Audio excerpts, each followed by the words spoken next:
Шинжлэх ухаан таны мэдхүүн од мөндөр суугийн цаг хугацааны аялал нэвтрүүлэг эхэлж байна. Хөтлөгч амар санаа болон мөнхцөл миний бие ээлжид дугаараа хүрэхээр студид бэлэн болоод байна. Цаг хугацааны аялал нэвтрүүлэг танд YouTube-ийн од мөндөр сууг, NTV телевиз болон од мөндөр радио 83.3 болон 100 хөтөлбөрөөр хүрч байна. Өнөөдрийн дугаарыг Улаанбаатар хотын хамгийн үнцэнтэй бүсэд Сүхбаатарын талбайгаас ердөө 900 м-ийн зайд байрлах Encanto Trade Center Office Event этгэн та бүгд төрөж байна. За өдрийн мэнд амраа. Премэндэ. За өнөөдөр хоёлаа хаашаа хизээр баялах гээд байна. За өнөөдөр нэг Kingdom of Heaven гэх киног мэдэн те. Тэн дээр гардаг Хүлэгбаатарууд байдаг шүү дээ, санаж байна. Ер нь бол Хүлэгбаатарууд гэдэг тэр ялангуяа тэр Загалмайтны аян дайны үеийн тухай ярина. Тэгтээ Загалмайтны аян дайны тухай биш, Загалмайтны аян дайны хамгийн гол оролцогч болсон хамгийн одоо том фигүр гэж хэлдэг шүү дээ. Тэр одоо дүр болсон. Тэр цагаан өмөрхтэй. Дээр нь ингээд улаанаар ингээд загалмай тавьсан нэг хоёрдуулах бүхий мөргөлчин мөртлөө дайчид яваад байдаг шүү дээ. Нэг лам цэрүүд. Тийм, тэд нар чинь сонин имижтэй тий. Одоо маш олон энэ хүмүүсээс болоод маш олон одоо домгууд яригддаг. Одоо нэг Европын хамгийн том хувилдаан, хамгийн том корпорац гэсэн бүх юм явдаг байхгүй. За одоо тэгвэл тэрийг хэдүүлээ сайхан антоморн задлж өгнө. За баярлалаа. Нэвтрүүлгийн явдал бол юу яагаад байгаа гэхээр үнэлээ сонсогч нартаа манай нэвтрүүлгэл 40 минут явах хэрэгтэй тийм ээ. А би энэ нэвтрүүлэг зориулаад хамгийн түүхэндээ хамгийн олон хуудас буюу 96 хуудас материал бэлдсэн байгаа. Хасаад шүү. Тэгээд гэхдээ би 96-аас би та нарт маш сайхан товчилж ирж өгнө. Гэхдээ энэ өөрөө бас ингээд төсөөлөлд жишээлбэл ингээд темпларуудын ингээд загалмайтны аяндаа энэ хүмүүсийг төсөөлөх нэг тийм ямар нэгэн байдлаар жоохон романтик нэг гоё юм нэг зөвүүн тэр үед нэг цуг байчмаар ч юм шиг тэр залуутай нэг вайн уугаа дээтлж мэрч санагдаж байгаа зү тий. Яг загалмайтнуудын одоо яг темпларуудын хувьд шүү дээ тий. Ер нь бол нөгөө ideology буюу үүсэл одоо бий болсон тэгээд нөгөө дундуу зүйн үед бол нөгөө тэдний талаар хит нөгөө одоо дэврэгэн байдлаар дүрсэлсэн байдаг шүү дээ.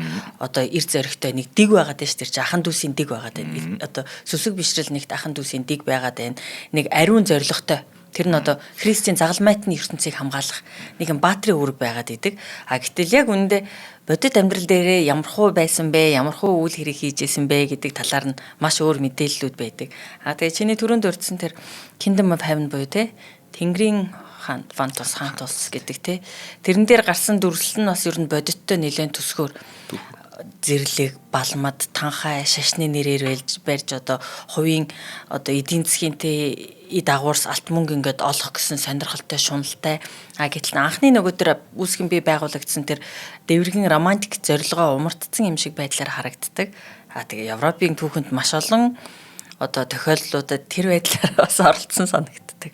Тийм тэгээд би бол одоо энэ чинь ингээд ямиг 2 3 өнцөг гарч ирж байгаа шүү дээ. Ингээд сайлах уу, муулах уу гэл. Тэгвэл би илүү нөгөө нэг юм эерэг талаас нь ярих юм шүү заяа. За. Яг хөө гэтээ илүү факт талаас нь гэх юм уу. Тэгэхээр фактаар ингээд харахаар ер нь бол мэдээж хэрэг 100% одоо би тэр хоёрыг ингээд дүгнэ гэж байх уу. Гэтээ олсон материалаас ингээд харахаар миний ерөнхий сентимент гэдэг чинь мэдрэмж болохоор эдгээр бас айхтар тийм муухай хүмүүс байгаагүй юм байна гэдэг нэг зүр ерөнхий мэдрэмж маань тэгж ирээд байгаа шүү. За. Баярлалаа. Тэгэхээр минийхийг ч гэсэн өөрчлөх байна. Гайгүй. Ер нь зүгээр яг энэ чинь нэг түүхийг бичиж үлдээж байгаа хүмүүсийн л дүрмээр явж байгаа шүү дээ. Яг тэр хүмүүсийн харах үнэ. Тэгэхээр тэдний чинь жишээлбэл одоо ингээд төсөөлөл л доо бараг юу ч үгүй ядуу хідэн Хүлэгбаатар ламнар байсан хүмүүс 200 жилийн дотор Европын бүх хаадууд мөнгө зээлдэг, мөнгө хүлдэг, дээр нэмээд хаадуудын дайныг санхүүжүүлдэг хүмүүс болчихсон. Тэгээд хаадууд нь өөрсдөө тиймээс мөнгө зээлдэг болоод ирэхээр яах вэ? Тэднийг устгахтаа тэднийг хамгийн муухайгаар дөрмжил устгах нь өстэй. Тэгэхээр чиний ярьж байгаа түүх бол илүү тэр аспект нь орсон түүх болов уу гэж би бодож байгаа байхгүй. Тэгэхээр энийг хоёул ингээд жигнээд тавих юм. Энэ дээр хин нэгнийг ятгаж оюун бодол өөрчлөх гэхээсээ илүү яг ингээд сайхан сонсогчтой ингээд бүх мэдээллийг шидэд өгч штэ. Тэгэхээр манай хүмүүс угаасаа манай сонсогчдод хангалттай ухаантай хүмүүс өөрсдийнхөө дүгнэлтээр хангалттай тавьчихна. За ингээд одоо сөрөнд дөнгөж хэлсэн интро дээр хэлсэн тэр барыг юу ч үе ядуугуулгачин шахуу тийм Хүлэгбаатарууд их цашны ихтгэл үнэмшилтэй 200 жилийн дотор Европын хамгийн том байгууллага буюу хамгийн анхны multinational corporation гэдэг зүйлийн одоо системийг босгосон. Үндэстэн дамсан корпорац бий болгосон байна. Хааднар хүнээс мөнгө зээлдэг. Гэтэл нэг өглөө зөвхөн нэг өглөө бүгдийг баривчлаад, тамлаад, байцаалт аваад бүгдээр нь ирүүн шүүдэж гар ус зуруулаад хүлэн ширүүлээд тэгээ бүгдийг шатааж устгасан байхгүй. Тийм учраас би энэ нэвтрүүлгийн нэрийг нэг дундад зууны үеийн хамгийн том хувилтаа гэдэг байгаа байхгүй. Яа тэгэхээр яг би энийг дүглэг бас олон одоо эрдэмтэд судлаачид тэгж дүгнээд би тэрлүү нь илүү наалдж байгаа учраас би нэвтрүүлгийн нэр тэгж өгсөн гэсэн. Тэгэд үнэхээр хересийг жилдэг шүү дээ. Heretic буюу тэрс үзэлтнүүд байсан, буруу номнууд байсан уу? Хэдий ч яг цаазалж шатааж байгаа ч буруу номныг л шатааж байгаа шүү дээ. Тэрс үзэлтнүүдийг. Эсвэл энэ маш том улс төрийн хуйлтан байсан уу гэдгийг маш олон асуултууд авч. За дээр нэмээд би энэ дээр ярихгүй байх юм. Нэг зүйл нь юу гэхээр эдний бизнес систем эдний эрт баялаг хачиж өгдөг асуудал. Дараа нь өөр нэвтрүүлгээр орж ирнэ. Одоо хоёулаа тэгвэл эхлээд энэ үүсгэл санаачлах яг юу болсон дэр. Одоо энэ нэг цагаад болохоор бидний нөгөө 37 оны хилмигдүүлэлтийг ярьдаг шиг л үйл явдал болсон байна гэсэн үг байхгүй юу? Ерөөс тэр үедээ. За ингээд төсөөлье тийм ээ. За 12 дугаар зуунд Иерусалимыг эзлээд авчлаа. Болдвин нөгөө хэднэс загалмайтнууд. За тэгсэн чинь Иерусалим руу ирж очих. Одоо ингээд Иерусалимыг ингээд загалмайтны хот улсууд байгуулагдаад хэд улсууд байгуулагдаж байна. Тэд нар эзэлд авсаа дараа тийшээ мөргөлжтэй очих болно доо. Одоо манайх нэг утаа гүмбэн лахас явж мөрөгдөхтэй адилхан. Тэгвэл тэр явах зам чинь дандаа нэг сарацинууд те мусульманууд лалын дайчдын газруудыг дамжиж явдаг.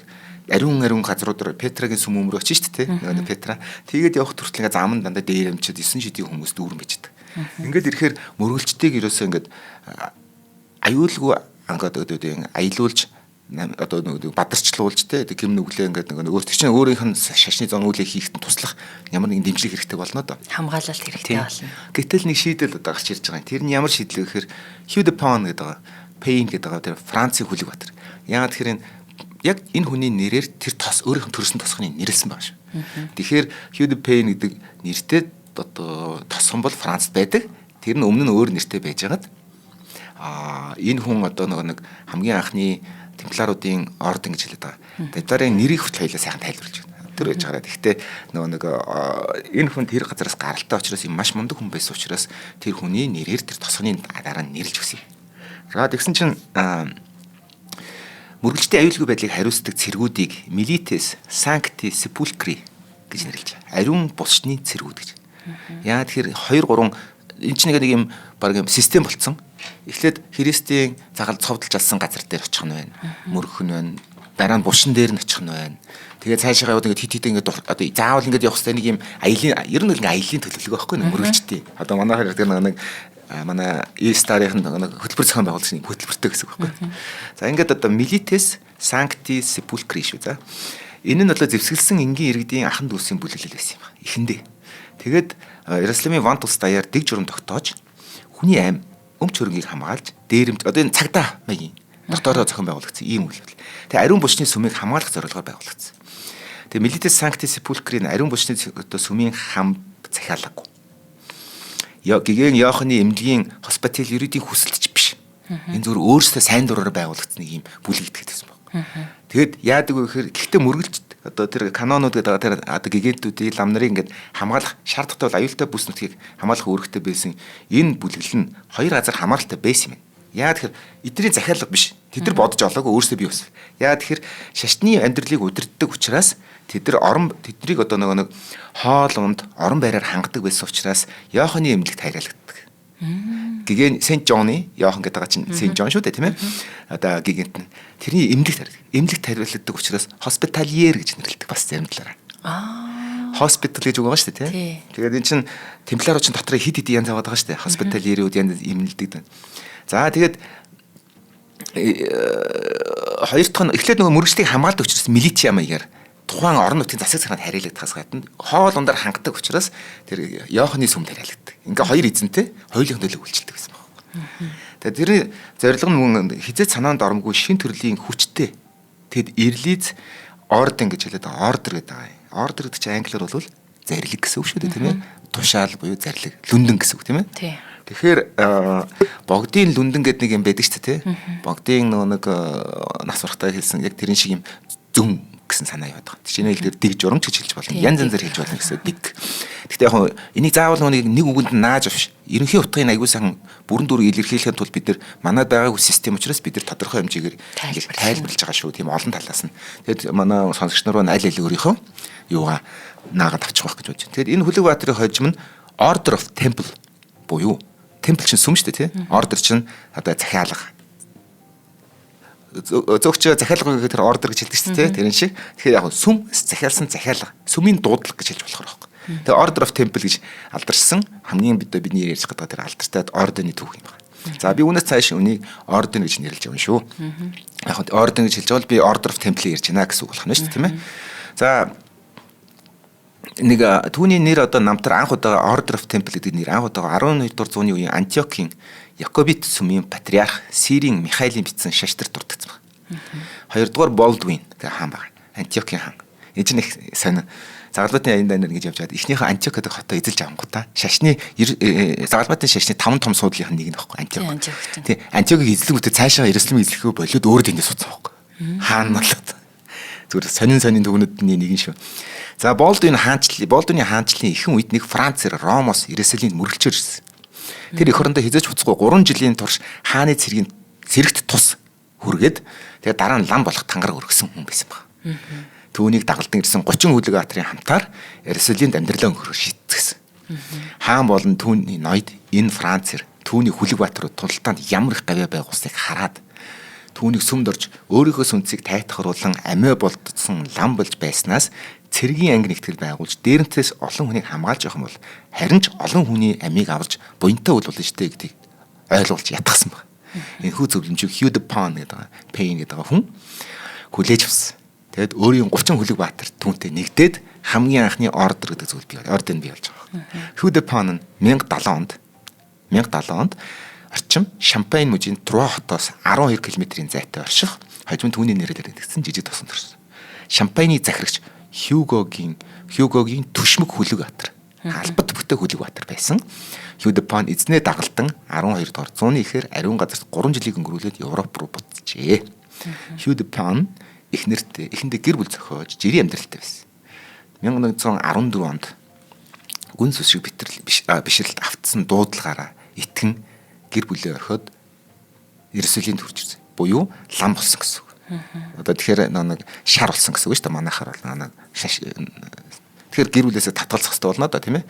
Энэ удаа тэр харин хизээж буцахгүйгээр үрд ариун газарт үлдэхээр ирсэн. Hugh de Payne бол маш сайн цэргийн стратегч, ариун газрын хамгаалагч байсан. Иерусалим хот өнөөх хотыг одоо мөн чанарыг жинхэнэ утгаар Иерусалим хотоор амьсгалдаг, амьдэрдэг байсан. Яг одоо шүтдэг байсан гэсэн үг байхгүй. Тэг чим өөрийнх нь хам итгэл үнэмшлэн тэнд байж байгаа учраас миний амьдралын зорилго бол Христийн шишээ чинь бүх сайхан зүйл энд байж тээ. Тэгвэл би эндээс яаж Франц явах юм бэ гэдэг л бодлоо байхгүй. Иерусалим жирийн Хүлэг баатар гэж болохгүй зөвхөн бурхан Христ зүтгэх Хүлэг баатар л гэж болно. Энэ ойлголтыг түүний сэтгэлд Иерусалимд ирэх үеэс үүссэн. Хэдэн жилийн турш Hugh de Payne өөрийн төлөвлөгөөг боловсруулж суутал 1119 онд хувь зайг нь өөрчилсөн нэгэн үйл явдал тохиолдсон. 1919 оны 6 сарын 28-ны өдөр Алеппо хотын мусульман лалын цэргүүд Антиокийн ванлыг руу довтолсон. Энэхүү тулдааны маш хүнд ширүүн тулдаан байсан.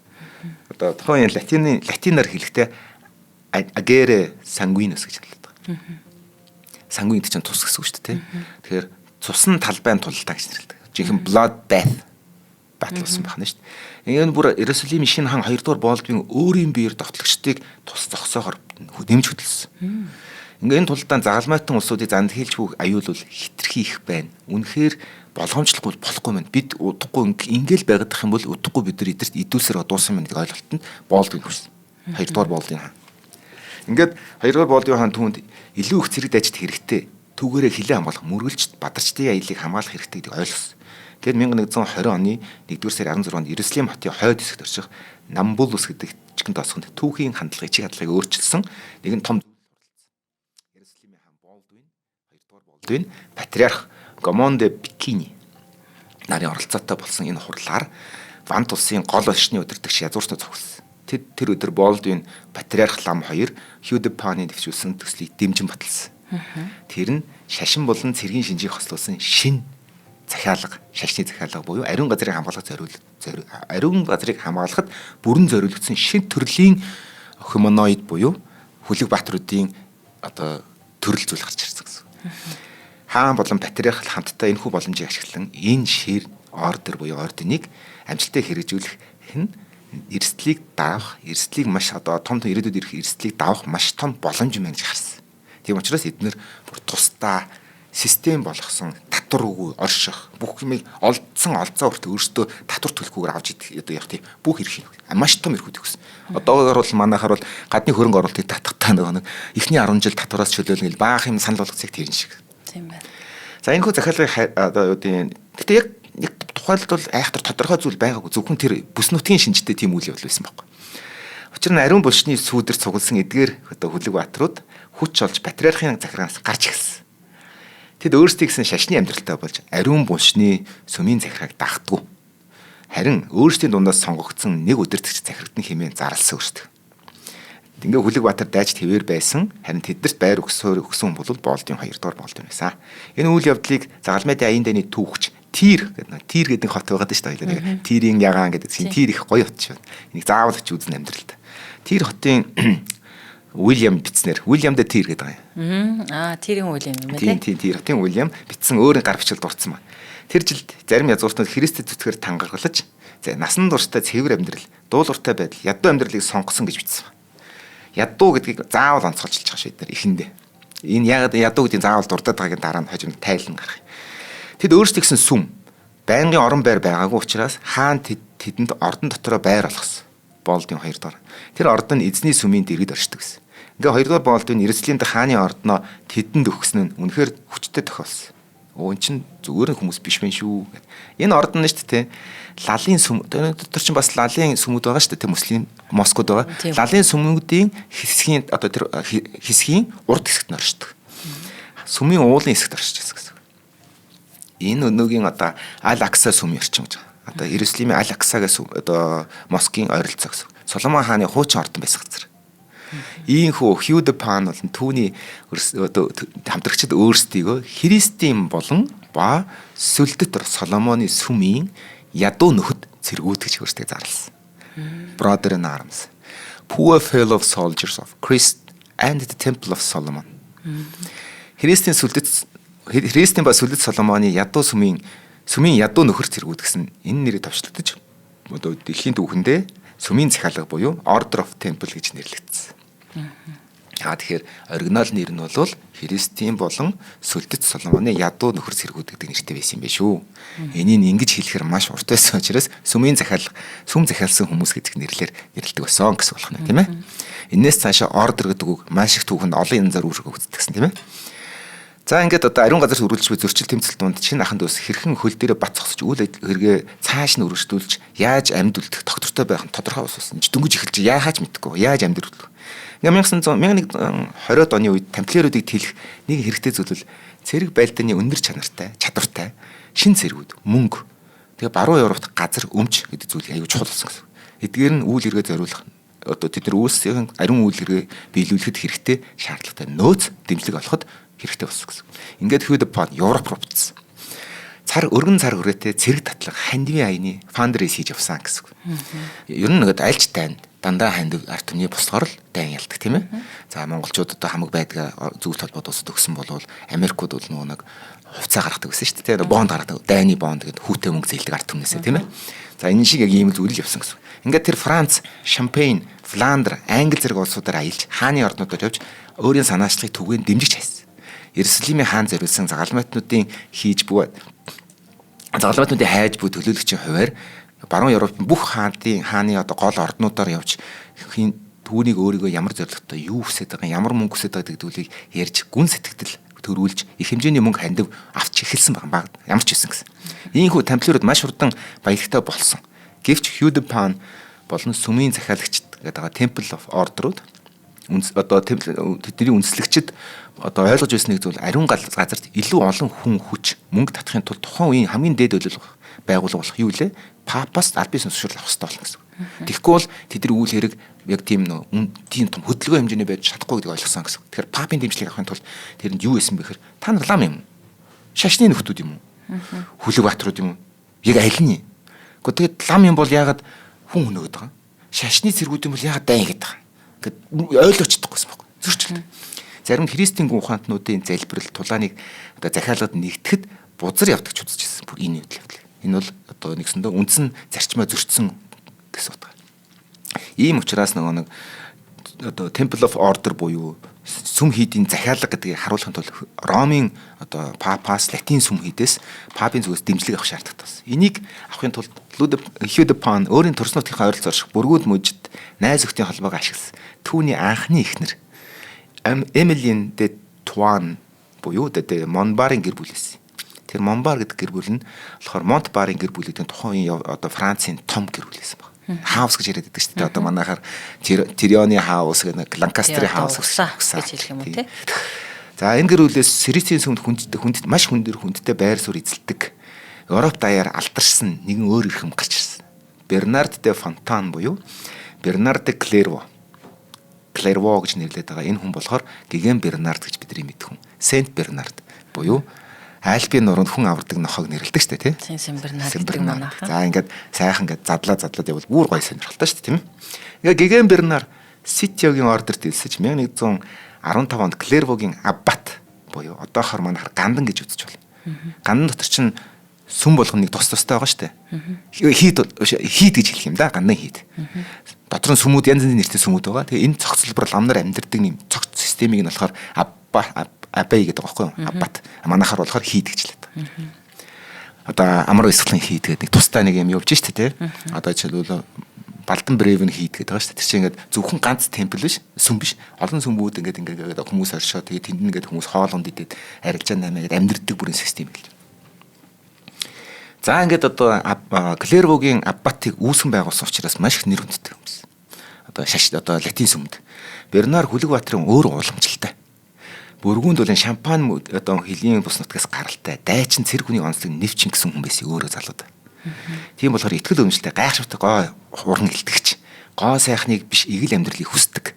Ситиогийн ордерын хуулийг одоо сахин дэг жагийг маш хатуу сахилтай амьдрдаг нэгэн байсан. Энэ ордер нь 12 дугаар зууны ихэнх үеийн сүм хийдүүдийн хамгийн гол нүүр царай болдог экземпляр гэж хэлдэг чинь жишг өссөн сүм хийд байсан байна. Сен Бернар 1129 онд тэгэхээр аль хэдийн сүм хийдүүд дээр асар нэр нөлөөтэй Францын хаант улсын хувьд ёс суртахууны маш том одоо хэмжүүрүүлсэн байсан юм. Тэгээд тэр шашны удирдагч хэдий ч энгийн ард түмэнж түүнийг хүндэтдэг гэсэн бүгд. Тэгээд тэрээр Тамплиерийн Хүлэгбаатар руу дамжуулан Иерусалимыг хамгаалах бол нэг хэрэг дахиад нэг зүйл нь маш том одоо баруун Европын Хүлэгбаатаруудын ертөнцийг реформ хийх хүссэн. За би одоо загалмайтын аян дайны эхлэлийг ярьж байхдаа нэгийн түүх ярьж байсан. Түр дураараа лам нарын үгэнд ордог сүм хийдийг хүртэл дээрэмддэг арх уудаг хүүхэнддэг ёстой 9 шидийн амаг элдв бузар нүглийг үлддэг хүмүүс нь Хүлэгбаатарт байсан байхгүй. Тэгээ тэр нь бүр хагарч багтд дийлхэ болоод ирэнгүүт нь ерөнхийдөө Клермонтын нөгөө нэг замхлагаас болоод поп тийшээ явж ариун газар чөлөөлөөч гэж чиглүүлсэн байхгүй. Тэгэхгүй бол тэр хүмүүсийн тэр ирч хүчийг чиглүүлж чадахгүй. Энэ дээр нэг зүйлийг аюул сойлгороо. Энэ Хүлэгбаатарууд яагаад ингэж зориггүй юм шиг амьдраад Европын дүрмээрээ ууган хүү бүгдийг авна. Тэрнээс доош хүүхдүүд зүгээр тайтл авна. Цол авна. Газар нутг байхгүй. Өөрийн гэсэн эзэншил байхгүй. Харин тэдний тэнд очиод эзэлж чадах юм бол танаа газар нутг. Чи тэндээ хаан болж болно гэж явуулсан байхгүй. Тэгэхээр нэгсэндээ маш айхтар зэвсгэлсэн, язгууртан тэгээд байлдааны өндөр чадрын ур чадвартай хүмүүс ууж идэл агсан зогтоо тавиал ирч хүчинд багтахгүй байдаг шүү дээ. Тэр энергийг тийш шилжүүлсэн л гэсэн үг байхгүй. За тэгэнгүүт тэр одоо Хүлэгбаатаруудын хүчийг шинжлэхийг зорьсон зорилготой энэ Темплар ордер гэдэг дэг жаягаар өөрчлөх хүссэн байхгүй. Тэгжээж нэгснэ Европ даяраас самун одоо энэ чинь гол нь ихэнхдээ сүм хийдүүдээ ном хүлцэнгүй арт түмнийг дээрлэхэд идэг. Өнөөдөр нь сүм дээрс нуугддаг, сүмийн орж талаад идэг нэг юм маягийн нөхцөл вандалууд байсан бол таардаг байхгүй. Стан сайхан хийц хурж ирсэн гэсэн үг байхгүй тий. За ингээд Бернард Клерво шинэ Хүлэгбаатарын магтаал гэдэг тунгааг бичсэн баг. Ерөнхийдөө. Ингээд тэр одоо шинэ Хүлэгбаатарын магтаал гэдэг одоо тэр Сент Бернардын бичсэн тэр түүхэн бичиг болохоор энэ бол мах цусаарч муу ёрын сүнслүүдтэй зэрэгцэн тулддаг шин төрлийн сүсгтний ярим. Flesh and blood гэж хэлдэг байгаа шүү заа. Тэд эхнэр хүүхдгүй бүгд нэг дөр амьдардаг. Хувь өмчгүй дайснаа алхахад нүгэл үлдсэн гэж айх ёсгүй. Учир нь тэд Христийн нэрийн өмнөөс үхлийг өгч эсвэл өөрсдөө үхлийг авдаг хүмүүс. Тэд хурганаас ч инэрэнгүй. Арслангаас ч догшин тул бид тэднийг лам гэж нэрлэх үү, дайчин гэж нэрлэх үү гэдгээ мэдэхгүй байна. The Lord laude гэж хэлдэг шүү дээ, laude. Cum laude гэж мэдэн тий. За тэгвэл laude ч орж ирмах тоо гэсэн тийм ээ. The laude novaya militae буюу шинэ хөлөг баатрын магтаалд өгүүлсэн зөвлөл зөвхөн дайсныг алах нь ёс зүйн зөв шаардлага биш, зөвхөн биш. Энэ чухал хамгийн чухал нь Бернард хоёр өөр төрлийн хөлөг баатрыг харьцуулсан байна. Доод ухамсарын харал эцэг хөлөг баатрууд эд баялаг хөөцөлдөг, тансаг хувцалдаг, сайхан морьчддаг. Шинэ хөлөг баатруудын хэв шинжүүлж одоо сүмийнхний дэмждэг одоо хөлөг баатрууд бол ховын эд баялагт ач холбогдол өгөхгүй бүхнээ Иерусалим ариун газар Христийн нэрийн өмнө зориулах баатрууд гэдэм аа гэж ялгсан баг. Тэгэхээр та нар чи аль нь байхаа сонгоол гэсэн үг байхгүй. Ингээд 1129 оны 1 сарын 13-нд Бернард де Клервогийн удирдлагаар Христийн сүм удирдлагууд Труагийн зөвлөлдөг зөвлөлийг байгуулж Council of Troyes, Труаг ч хот шүү дээ тийм ээ, Францын Troyes гэдэг хот байгаа тийм. Папын төлөөлөгч шашны удирдагч язгууртнууд тамплиер ордын гишүүдэд цуглуулад анхны дөрвийг баталж бичгээр үлдээсэн.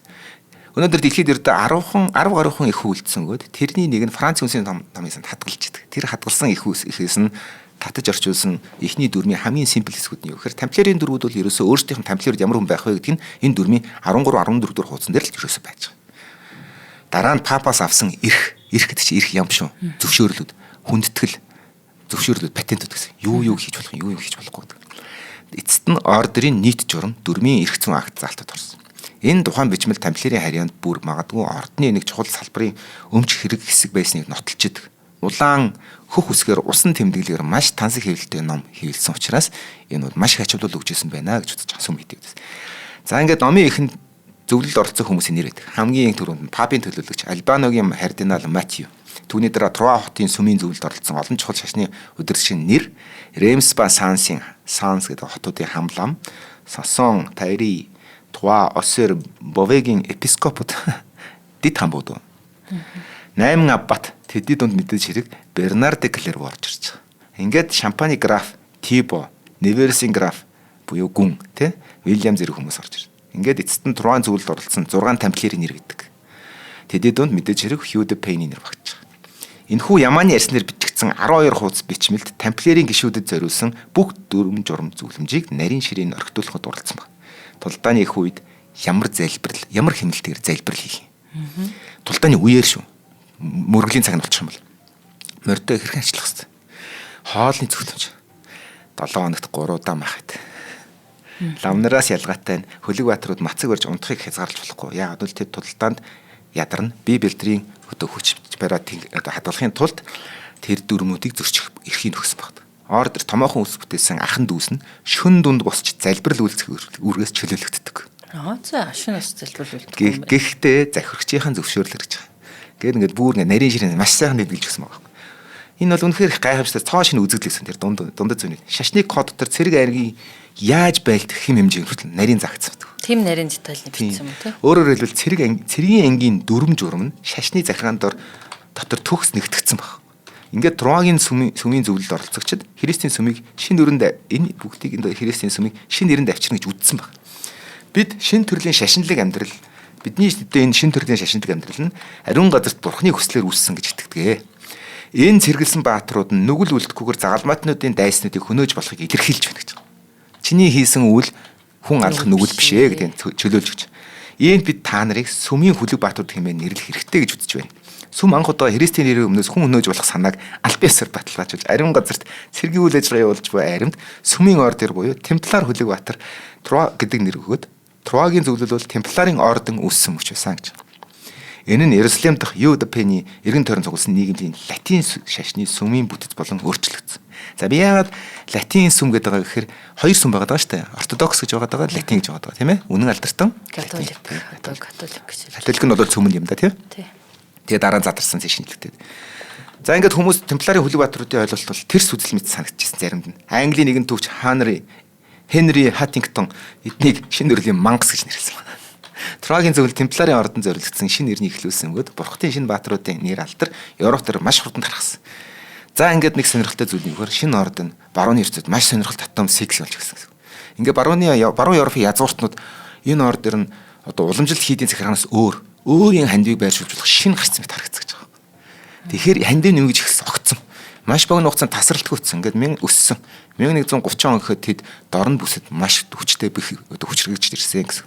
Тэд баруунд ч бас эрх мэдлээ тогтоосон. Европ одоо Ромын эзэнт гүрний үеэс хойш хамгийн анхны Европт үссэн байнгын арим цалин авдаг гэсэн. Ингээд Ром 5 дугаар зуунд мөхсөн гэж үзэх юм бол 6-700 жилийн турш зөвхөн хаадуудын цэргүүд л одоо армийг гүйцэтгэжсэн бол энэ бол тустай арим болж гарч ирсэн гэсэн.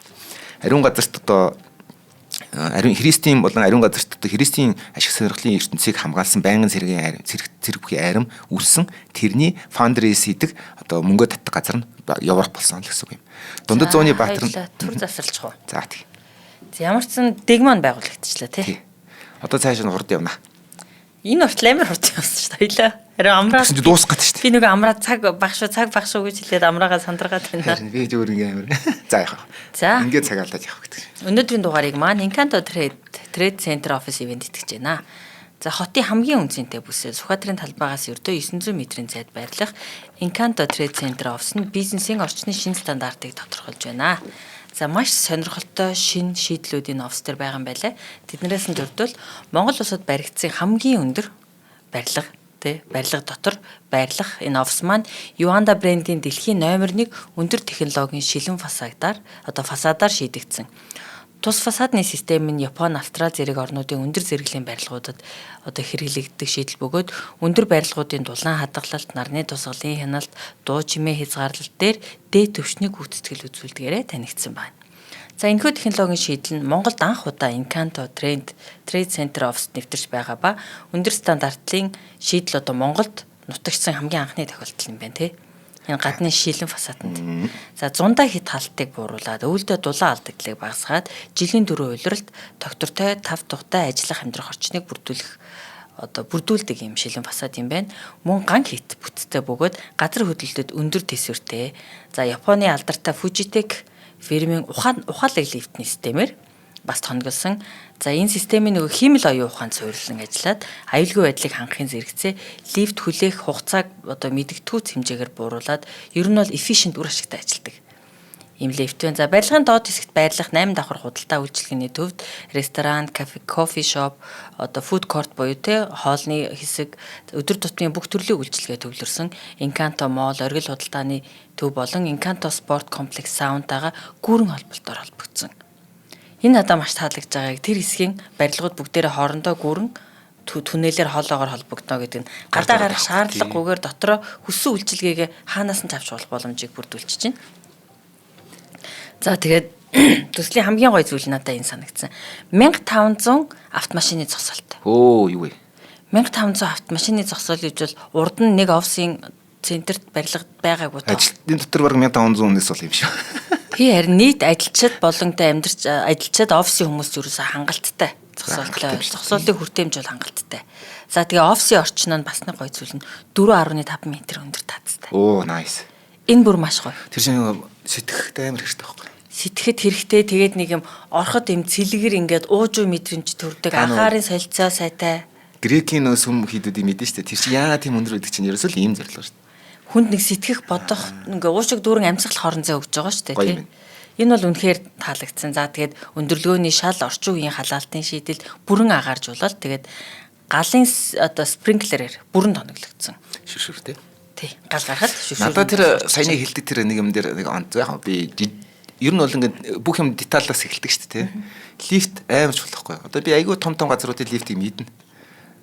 Зөндөө хөрөнгө оруулж булж хийчихэд нөгөө лифтүүд нь жинхэнэ надад явлаа нөгөө 3 дахь ангийн хүүхдээс 7 дор сэтгэхүүгээр хөдөл ажилтдаг байхгүй. Нэг бол бүгдээрээ 3 дахь хөдөл, нэг бол бүгдээрээ 10 дахь цуглагч юм. Энэ миний ойлгосноор энэ лифтийн энэ хуваарлт шүү дээ. AI гэдэг чинь энэ бол ийм байх ёстой юм уул лифт. Ийм балууд их удаж байгаа байхгүй юу? Харин энэ би чинь нөгөө Encanto хэр чинь нөгөө хөрөнгө оруулагч одоо эзэн нь болохоор их нямбаа хүн байдаг шүү дээ. Тэгэхээр менежер нь бүр деталь болгон янзаарсан бол таарч шүү дээ. Тэгээд үр ашигтай ажиллана гэдэг чинь айгүй чухал. Үр ашиг чинь цагийг хэмнэх ёстой, эрчим хүчнийг хэмнэх ёстой шүү дээ, тий? Яг үнэ. За тэгээд 7 лифттэй. За. 2 зүхтах шаттай. Тусгай ослын лифттэй, нисдэг тэрэг хүлээн авах боломжтой хелипорттой гэсэн үг. Баячаарал бууя тэрэн дээр нь. Аюулгүй байдлыг дээд түвшинд хангасан юм офс байна. За Encanto Trade Center Office гоё харагдчих. Амар саруулган. 2026 оны 4-р улиралд ашиглалтанд орохоор төлөвлөлттэй барилгын ажил бол төлөвлөлтийн дагуу болж байгаа. За тэгээд офис түрээслэгчдэд хэлэхэд бол эртнээс гэрээгээ байгуулж дотоод заслаа эхлүүлэх боломжтой байгаа юм байна. За тэгээд бүтэн давхраар нь болон давхрын тал хэмжээгээр нь худалдан авах бас боломжтой 2хан ширхэг талбай үлдсэн байгаа юм байна. За Encanto Trade Center Office маань хаана байрлаж байгаа вэ гэхээр Олимпик үрд аваад Encanto оргил худалдааны төвийн чанга хойно Encanto таврын хойно. За тэгэхээр Баянзүрх дүүргийн 26 дугаар хороо их Монгол улсын гудамж. За оргил Encanto гэхээр бүгд л мэдэндээ тий. Тэгээ хоорондоо гүрээр холбогдсон гэхээр надад үнэхээр таалагдж байна. За тэгээ бизнес эрхэлдэг болон аж ахуйн нэгжүүд болон тий худалдаа үйлчилгээ эрхлэгчтэй эртгэн очоод уулзаа түрээсийн гэрээгээ эгээд дотоод таслаа эхлүүлж яхад Улаанбаатар хотод бол гайхалтай шинэ бизнес төв бий болж байгаа юм байна. Та бүхэн дэлгэрэнгүй мэдээллийг 9919 1522 9919 1522 9401 8858 9405 8858 дугаарын утсаар холбогдоод мэдээлэл авах боломжтой байна. За ивент тэтгэгчтэй баярлалаа. Гоё юм сурчлахаар бас гоё юм а тий. Сэтгэл хөдлөлд үг нэммээр санагдаад байна шүү дээ. Гоё технологиуд орсон юм байна. Тийм харин тийм ээ. Нөгөө хараас сурган дээр гоё юм. За Темплар манза дигман байгуулагдсан. За одоо ингэ хоёлоо одоо жоохон одоо маршер явъя. Одоо уул нь бол ингээд энгийн цэрэг биш ээ. Лам дайч дээр нэмээд хэд тангар өргөж байгаа. Тэгээ ядуу байхыг бол ерөөс нүгэл ядуу байхаас готрох хэсгүү. Тэгээ ариун байдал дуулууртай байдал өгөх бэлэн байх хэрэгтэй хизээд энэ цагт. Энэ бол тухайн брэнд байсан. Буцаад бас айцсан. Тэдний хувьд итгэл зарим хүмүүсүүд айцсан гэсэн үг байна. Яг бол хитрхи нэг юм хүчтэй юм зангидагдсан маш хүчтэй юм хамгийн өндөр байлдах чадвартай хүмүүс цул болоод миний газар нутгаас гадна өөрөөр газар нутгад бий болоод тэд нар бродерхуд гэсэн ахан дүүсийн нэгдэл болоод ирэхээр би хаан бас сонирн болно шүү дээ. Уул нь би тийм байх хэрэгтэй байхгүй юу? Зүгээр. Харин шунлаараа тий. Тэгтэл тиймгээд ирэхээр тэгээ тодорхой хэмжээний ингээ юм болж байсан. Өөр нэг эрх мэдэлтэй тэгээ сүсгтэн олны нөгөө итгэл үнэмшлийг дэмжлэгийг авсан том институтүүд бий болоод. Өмнө чинь чамаас гадна тэднийг шүтээд нь шүү дээ. Тэгэхээр чинь би бол хаан байх. Тэгээ чинь шунал гэдэг зүйл чинь янз янзын их үзэрс ундарч гарч байгаа шүү дээ. За энэ дээр нэг гоё юм байна. Хамгийн анхны брэнд бий болсон гэсэн үг. Ерөнхийдөө брэндүүд байсан л да. Юу гэхээр цагаан нөмрөг, улаан захалмаа. Ариун цагаан сэтгэлтэй Христийн төлөө цав цагаан юм булангартшгүй цагаан сэтгэлээр хандна. Бидний төлөө урсгасан Христийн цусыг эндээ Христ болгоод заацсан. За одоо энэ хүмүүс яах вэ? Жигхэн. Гэхдээ сонирхолтой зүйл байгаа шүү. Хувлаа хааны үед Солонгос голдуу угшилтай дайчин лам нар байсан шүү манай харимд. Яг ижлэхэн чанар. Бас ижил өөрийн ийм төрлийн гэсэн үг. Манай өөрийн аримд болохоор тодорхой хэмжээний бөө болон шүтлгийг ингээд биширдэг одоо юу гэдэг зууц дотор байдаг хэд хэдэн тийм бас хүмүүс байдаг байсан тухайд дурддагт. Тэр нь тухайн хүмүүсийнхаа морал болон одоо тэр сүсэг биширлийн их юунуудыг ингэж атгаж өгдөг, нэгтгэж өгдөг маягийн. Тэгээ томрох тусмаа нөгөө нэг айрамд нэг юм бөөтө ч юм уу гэдэг тийм бол байсан шүү. Тэгэхээр энэ бол тодорхой хэмжээгээр ингээд хувирсан одоо тийм элементүүд яг манай тэр яагаад тэрийг тэгэхээр одоо Shogun Total War гэдэг тоглоом байдгийг. Тэрэн дээр манай залуучууд сайн мэддэг байна. Стратегийн тоглоом. Тэрэн дээр Warrior Monks гэж цэргийн нэгтгэлийн юнит одоо хэсэг Монголын армийн детачмент дээр орж ирдэг байхгүй. Тэгээ тэрний судлаад үзэхээр яг манад бол монкод байхгүй шүү дээ. Тэр бол буддист монкод байхгүй. Тэгэхээр бид нар яг бүтэн утгаараа ингээд буддизм руу ороогүй байсан гэж үзэх юм бол тэр бол яхаа аргагүй суурь нь бол солонгосод байсан юм байна. Тэгээд бид нар нөгөө эзэн хандаа үнэнч гэдэг нотлоод тэгээ шашны итгэл өмчлөлтэй гэдгээр ингээд warrior monk гэж үүдэг. За магадгүй бид нар энэ чи яг нөгөө юутай давхсаж байгаа юм байхгүй. Загалмайтны аян дэж монголчуудын тэлэлт нөгөө ил хаадын үе. Тэгээд тэндээс бас бид нар ойлгож байгаа. За нэг юм фанат нохоо ноттой болох юм бол хэрэгтэй байсан гэж ойлгож байсан байж болно шүү дээ тийм ээ. Одоо муслим одоо фанат цэргүүд бас байдагтай адилхан ингээл үзэх юм бол гэж байхгүй. Тэгэхээр ер нь бол хаа газар нэг юм үхээс айхгүй байна гэдэг чинь ямар амар хүч байдгийг мэдэхгүй л та гэдэг шиг байхгүй. Тэр бол амар хэцүү. Нэг нь одоо яаж нэг гэр бүл рүүгээ нэг эсэм мэнд харьчихсан дайны дуусах гэж бодож идэл тэнд үхэх сонирм шиг хүмүүс ороод ирэхэд байлгах. Тэр хоёрын хооронд тэнцвэр гэдэг зүйл шал өөр болно гэсэн. За ингээд одоо пап дэмтрээ дэмжсэн. Татвар төлөөгүй. Тэдэрт хинч хяналттай байхгүй. Зөвхөн папын удирдлагад орох латин сүм доторх тусгай нэг захиалга гэсэн үг байхгүй. Ордер. Европ даяар тэднэрт маш олон ханд өгсөн.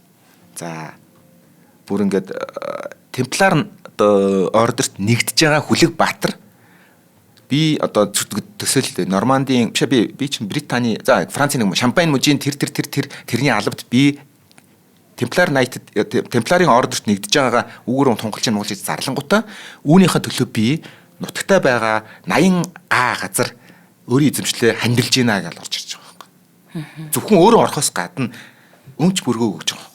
Тэнгүүд хаадууд хүртэл тэрийг ингээд мөнгө өгч байгаа. За ингээд явахаар газар, мал, үйлдвэр, худалдаа бүгдийг өгчсэн. Боломжуудыг одоо нэгсэн. Яа тэгэхээр та нар энүүгээр дамжуулаад дайнаа санхүүжүүл. Ариун газрыг л хамгаалж өг. Итгэл үнэмшил. За ингээд командир гэдэг зүйлүүд бий болдог. Тэр нь юу гэхээр нөгөө офис гэсэн үг шүү дээ. Одооныхоор л нөгөө хоёул дөрвөн multinational corporation гэж ярьж байгаа тэр чинь офисууд энд байгуулах хэрэгтэй шүү дээ. Тэгсэн чинь улс дотор нь цайзууд бэрч эхэлсэн. Темпларууд өөрсдөө цайз ирж.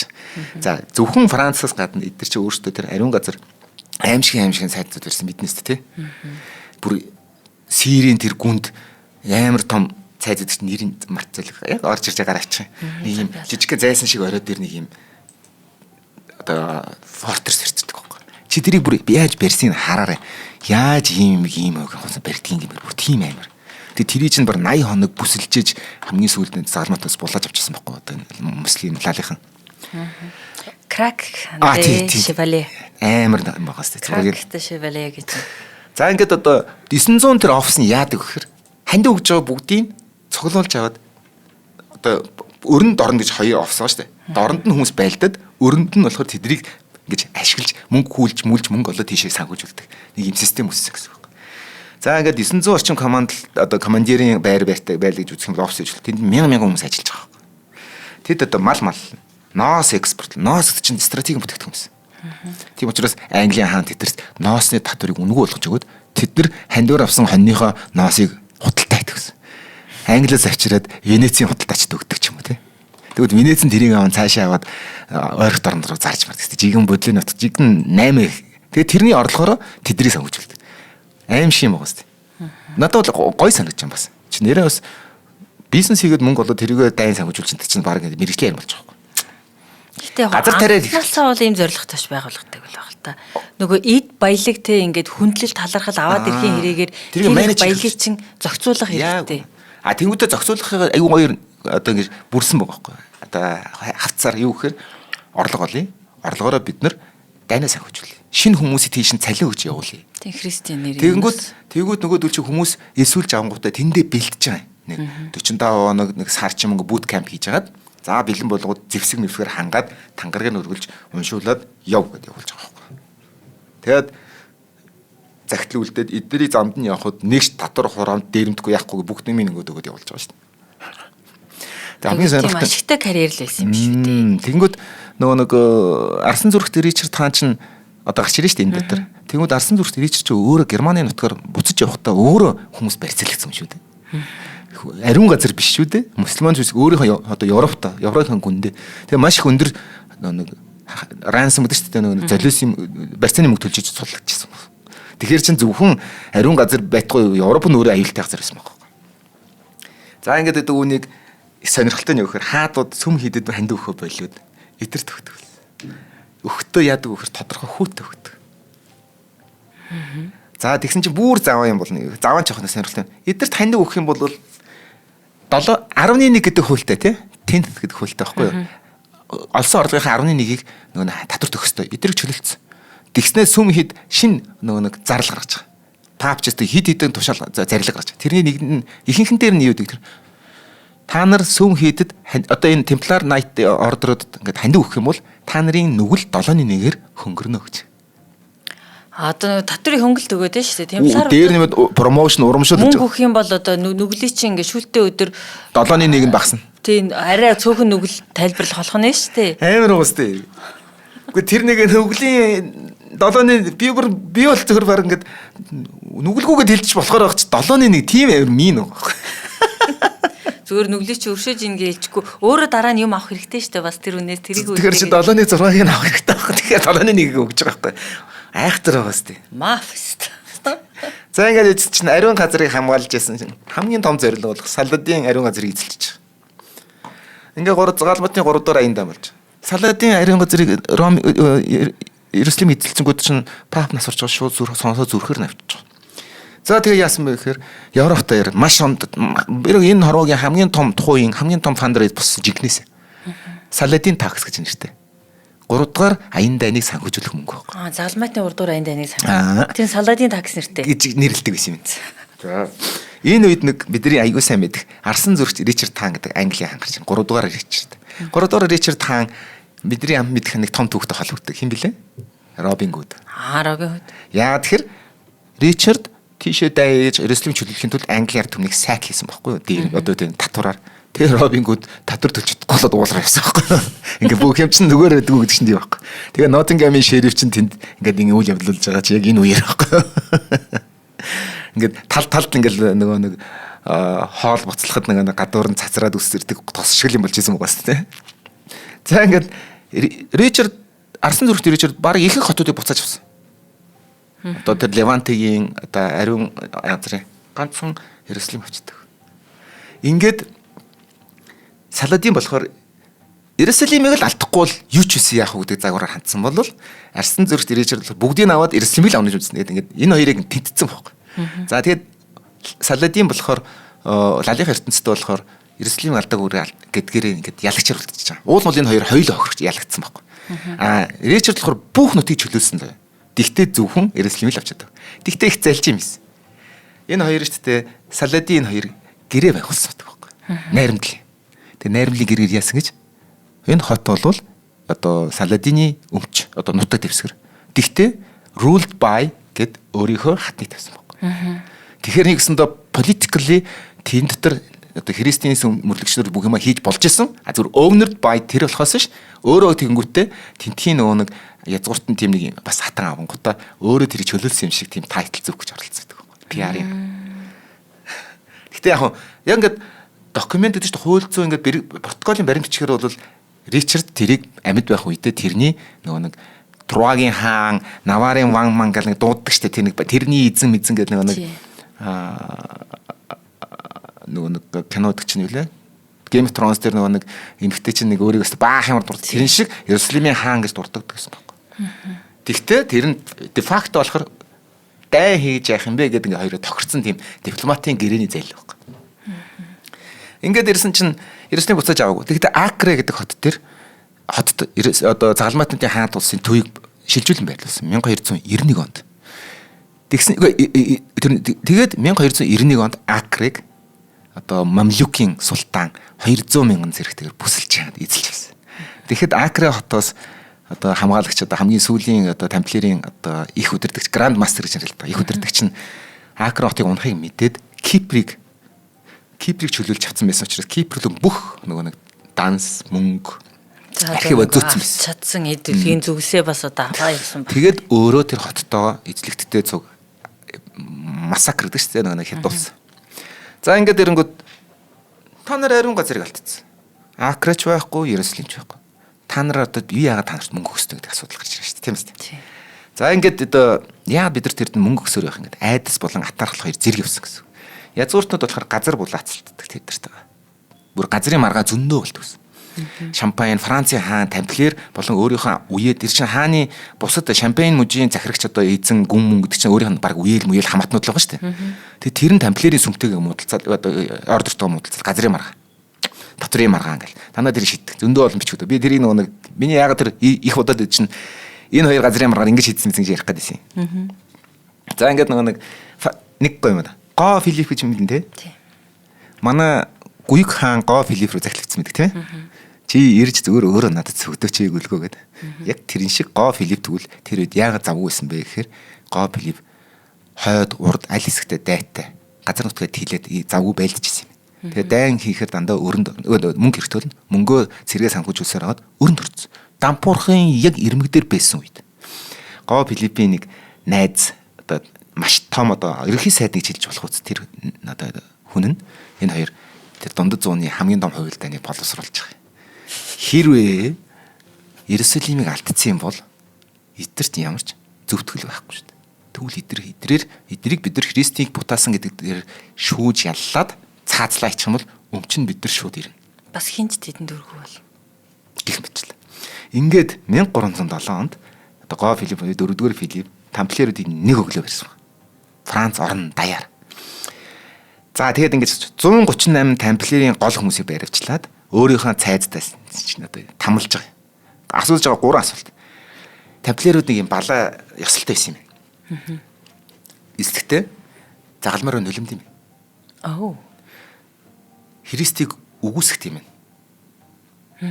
Тэгжээж нэг тэд нар кодо үгүйсгэчихэр нүгэлтэй болонгуудаа хүн алхад цээргүй болно гэсэн хүн алах ирэх болж гэлжил авж байгаа царай нөх нулимулж байна. Тэгээд бүхснийхэн дээд хэрсэг яг энэ хацныхан дээр л юм шиг үнстэй юм байна. Эсвэл жоо хүн гранд мастер хаач юм. Тэгээд дээр нэмээд нэг хахан дүүс бие махбодороо би энийг бие махбодоо би энд хуваалцдаг буюу одоо нэг содоми гэдэг зүйл хийдгүү гэдэг асуулт гарч ирээд. За яг олон эрчүүд олон хүмүүс янз янзын юм байж байгаа таарсан байх дунд зүйл. Тэгээ бүгд дээр тийм биш байсан нь бол үнэн байгаа байхгүй юу? Тэгэхээр ганц өөр тийм элементүүд гарч ирсэн бол гарч ирсэн байгаа байхгүй юу?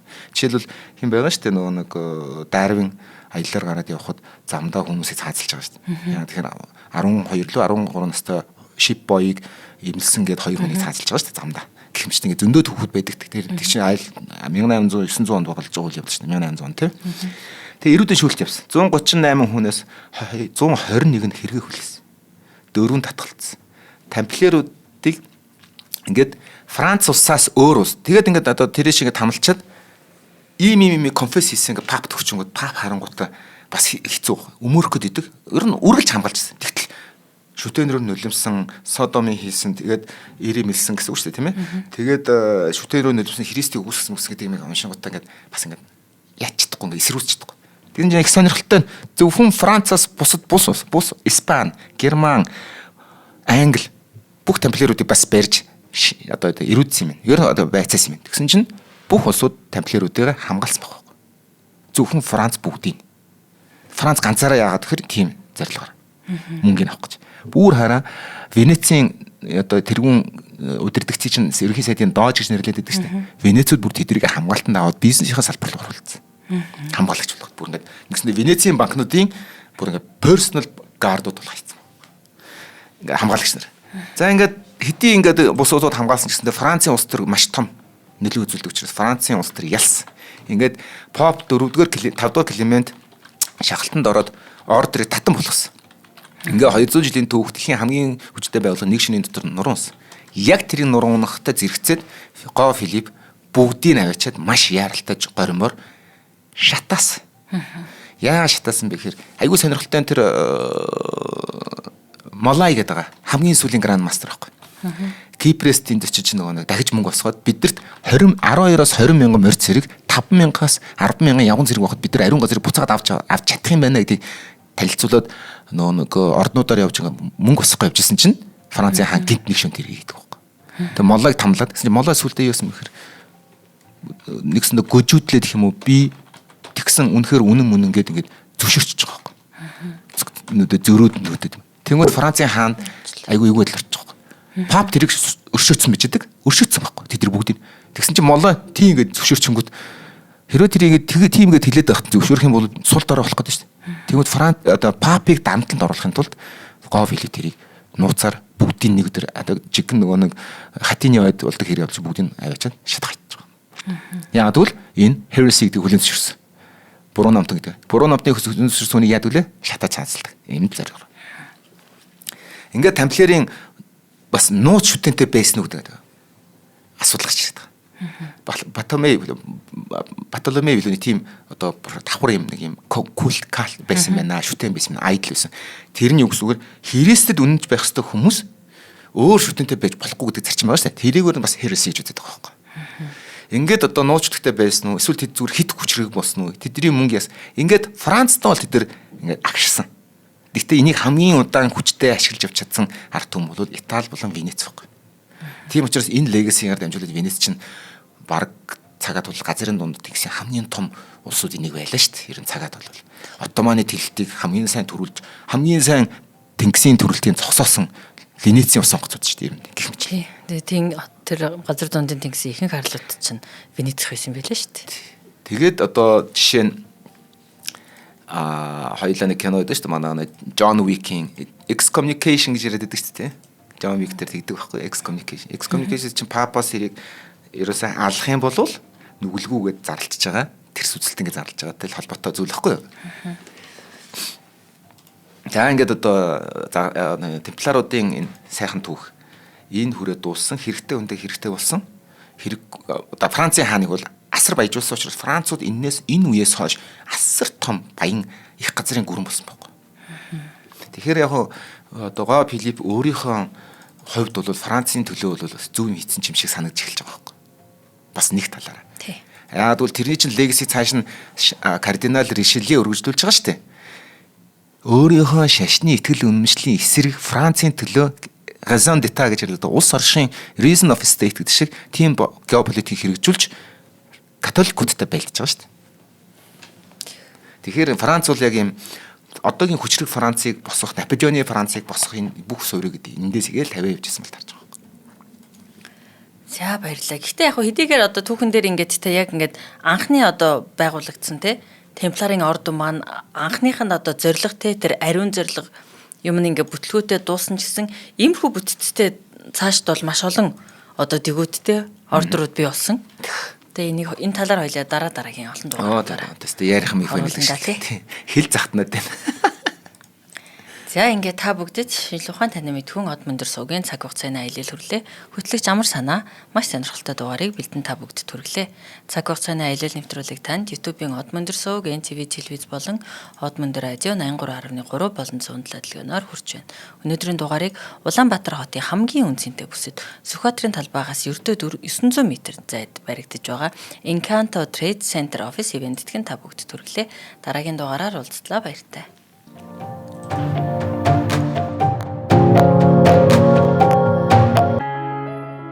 Нэвтрүүлгийг хүлээн авсан Нарны аймгийн монголчуудтай баярлалаа. Од мөндөр сууг нь энэ мэдчлэн таны мэдхүйн мянган нэвтрүүлгийг 2026 оны 7 сарын 1 хүртэл та бүхэндээ хүргэх юм.